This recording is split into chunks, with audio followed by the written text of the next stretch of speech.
Am I approximately up to my eyeballs in project deadlines right now? Yes. Am I about to sit here and devote however many minutes of my precious free time analyzing a meme musical that doesn't even exist? Heck yes! So if you are not familiar with what is going on the TikTok side of the internet, apparently, well, basically, TikTok got bored and apparently everyone decided to collaboratively design a production of Ratatouille the musical. You know, that animated film that came out years ago. There are maybe like thousands of TikToks. Choreographers have got involved, directors have got involved, dancers and actors have tried to figure out the staging. People are writing songs with lyrics for this thing. There are set designers and, of course, costume designers involved with this. Actual Broadway people, apparently, are now getting involved with this hypothetical Ratatouille the musical. So I thought, as a once upon a time Broadway costumer myself, I thought I would have a look at some of the costume propositions that are happening amongst the TikTok world. So I guess the one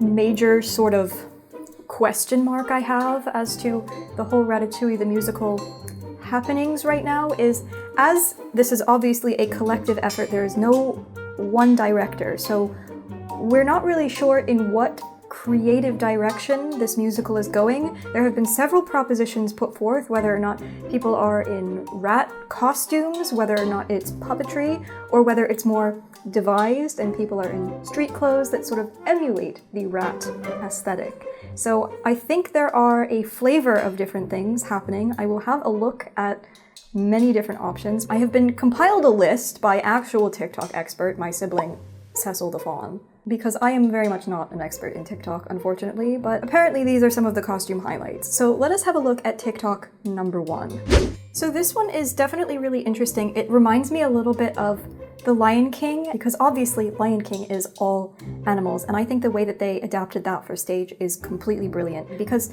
there is an issue with having animals on stage and having puppets on stage, unless it is a puppet show. Humans in the audience need to be able to connect emotionally on a human level with the actors on stage. We read emotion on the face, and that's how we sort of connect with the characters. So it's a little bit difficult to do that entirely with puppetry, and that's, I think, a little bit of the hesitation that I have with a lot of the puppet propositions, because one of our main characters in this musical is obviously a rat. And what I think this design is sort of getting at is it plays with silhouette in still a anthropomorphic kind of way. It is still very much a human in a very sort of African style dress, but they've got this lion headdress, so that almost as if you sort of squint, if you look at them in a certain way, they do look like this very regal, upright lion figure, but you also have the option to sort of hone in a little bit more on the human face when the actual bits of emotional point of the story need to be read. So that's what I like about what's going on here, is that it is sort of playing with melding the human body with the animal silhouette in a way that will allow you to look at the figure in two different ways and sort of get a simultaneous, okay, we're looking at this in rat sense right now versus I also see a human face. Okay, so this is one of the costumes that is coming more from the physical puppetry perspective, and again, I guess I'm just going to be like referencing all of Lion King the musical in this, because I feel like that is probably the one Broadway example that has just nailed the puppetry. The lemur and the warthog and the bird was also like this as well. Very clearly humans dressed in, you know, sort of fun human dress behind an actual physical animal puppet. And I think that works really well.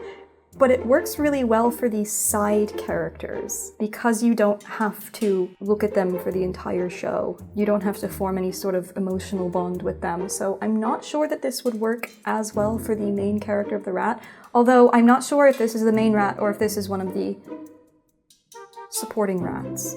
I think this would work really well for some of these supporting rats.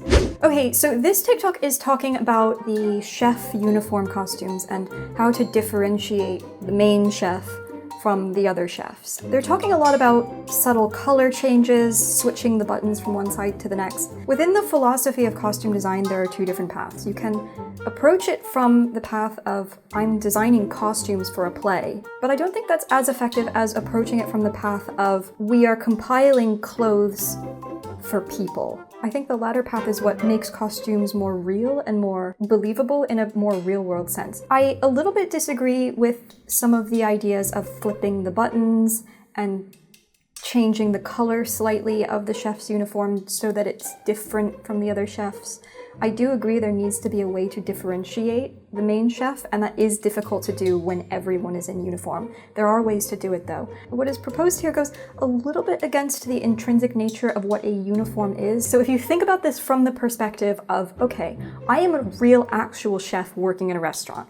Where do my clothes come from? He's not making his uniform probably. It's probably structurally going to be the same as everyone else's uniform. So the buttons are all going to be the same on everyone's uniforms. The colors are probably all going to be the same. If you think about people who wear uniforms nowadays, whether it's in retail or in restaurants, you can still express a lot of personality through your uniform, whether it's deliberate, like making a fashion statement out of your uniform, or whether it's just sort of unconsciously showing your personal idiosyncrasies through your uniform. The way that you roll up your sleeves, the way that you've got your collar, whether or not it fits well. This person does go on about a bit more disheveledness to him, which is definitely a thing that you can do with the uniform. They do talk about having it a bit more wrinkly, just less kept than the other chefs, and that's definitely a valid thing that you can do with the uniform. But I think structurally and color-wise, the uniforms all have to be uniform. It does have to have that sort of base foundation of being uniform, and it's just in the styling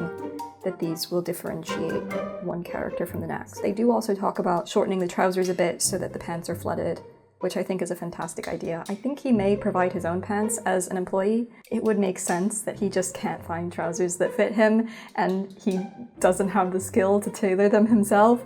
I also love the idea of the red Converse, it looks like, on his feet. First of all, red is a good pop of color, but it's also a little bit of personality. Often shoes aren't necessarily provided, so you can have a think about what articles of clothing would these people be providing themselves. Shoes, socks. Those would be ways that you can introduce little internal bits of character.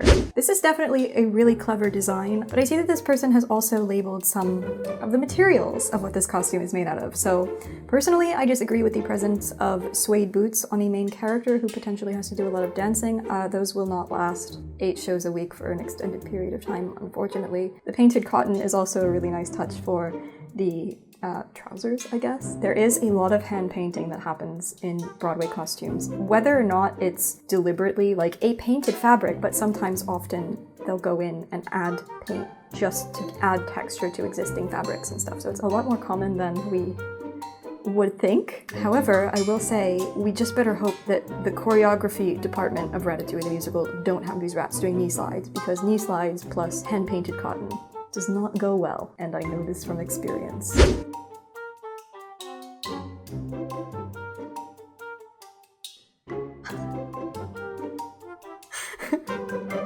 Okay, TikTok number 5. I think this is a joke. If you're not familiar, okay, so yeah, there's this guy that dresses like a rat and lurks in the Times Square subway station. It is a very conceptual look, I will say. It's very downtown for, I don't know, like Ratatouille the musical at the Public. Very devised. I'm down for it. I like it. Oh my god, we could do Ratatouille the musical, but like staged in the Times Square subway station, except it has to be in Paris, so like in the round. I'm down for that. Okay, so this one is clever. This person is, I guess, sort of thinking of a dream ballet of the garbage, I guess, that the rats are singing about. I love the use of silhouette. I will say that the presence of humans wearing unusual costumes shaped in the silhouette of identifiable objects often evokes humor. So I hope this is a number in which the audience is meant to laugh a bit, because I think that will be very successful. This person's done an entire choreographed number. This is so clever. I could totally see this on stage. I don't know if the onesies are intentional. I think this might be a joke. The caption says, "I may have gone too far."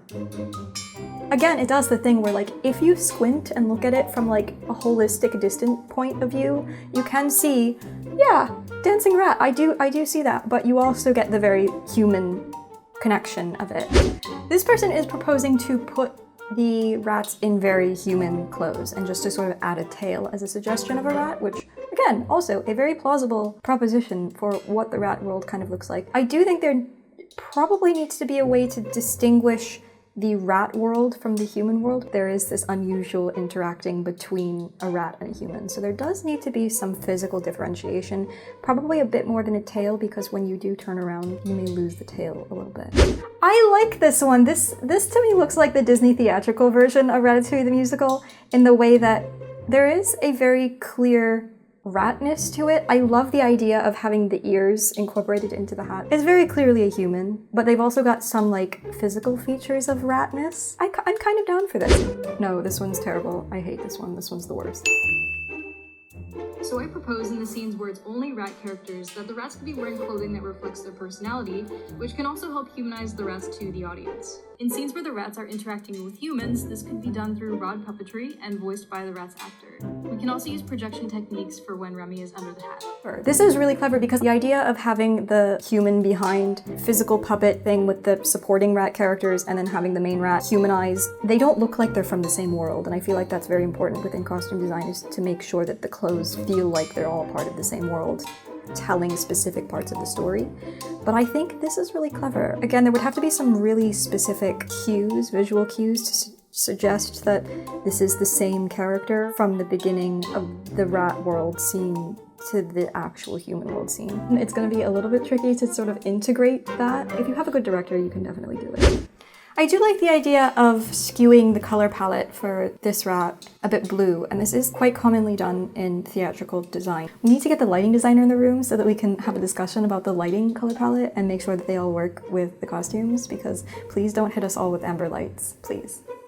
For example, there are a number of costumes that when you see them on stage, they look black, but secretly, when you see the costume actually up close, it's all just an amalgamation of different shades of purple, which under the light, it looks black. But this person also mentioned bunching up little sort of strips of tulle to attach to the bodysuit to make it look sort of fluffy and furry from a distance. I think the first one was talking about this as well. I think that would look really cool. In recalling some conversations from the trenches of the fitting rooms, the thought of getting an actor to wear an entire sort of like tight jumper of scrunched up tulle does not seem entirely likely, especially if they're wearing it for the entire duration of the show. I mean, it's very itchy. The actor is going to be having a lot of complaints about this region right here.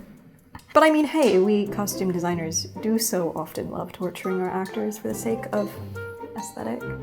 So what it looks like they're doing is they've split the rat-human ratio in that it's very human from the waist up and very rat from the waist down. This is another common sort of design technique. Hamilton does this. They do it with historical dress though, in that from the neck up, it's present day, and from the neck down, it's historical silhouette. So it is an interesting design philosophy to do that. And I think it's often really effective. It works really well. I love the bottom configuration of this. It looks like the breeches, I guess, are a little bit padded out around the hips, which I really like because that does give the very rat-like silhouette. Okay, so there was this show back in like 2011. It ran for like 2 seconds, but it was called Wonderland.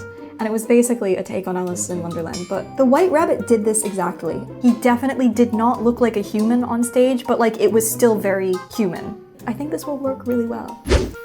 That is all of the TikToks that I have for this moment. Why did I just do this? How do I wrap this video up?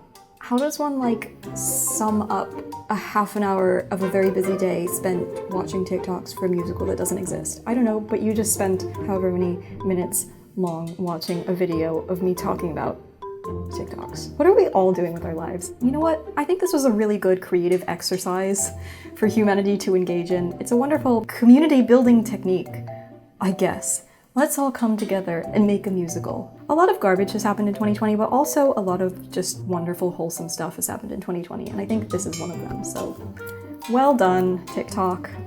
I approve. I think this is going in a wonderful direction. Not that you need my approval. I'm literally just, I'm not even on your I am on your platform, but I hope you accept my little foray into your wonderful little world that's happening here. Anyway, we probably all have lots of better things to be doing right now, so.